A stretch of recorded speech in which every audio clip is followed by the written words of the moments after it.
எங்க சியா உங்ககிட்ட வந்து சம்பந்தம் பேசினப்ப உங்களுக்கு பொண்ணை கொடுக்கறதுக்கு விருப்பம் இல்லைன்னா எங்களுக்கு பொண்ணை கொடுக்கறதுக்கு விருப்பம் இல்லைன்னு சொல்லி சாதாரணமா போறதை விட்டுட்டு நீதானப்பா அவங்கிட்ட உன்னால முடிஞ்சா தடுத்து பாடுறா அது இதுன்னு சொல்லி சவால் விட்டு அவனை நீ தூண்டி விட்ட. அதுவும் இல்லாம எங்க மீனாட்சி அசிங்கப்படுத்துற மாதிரி சபையில வச்சு நீ அத்தந்தாண்டி வார்த்தையை பேசினப்ப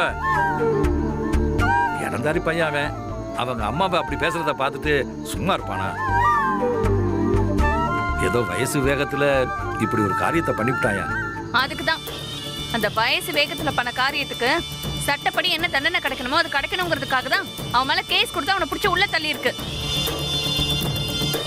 எதுவா இருந்தாலும் கோர்ட்ல பேசிக்கலாம். உங்க ஐயா உள்ள இருந்த மாதிரி போய் 10-15 வருஷம் உள்ள இருந்துட்டு வரட்டும்.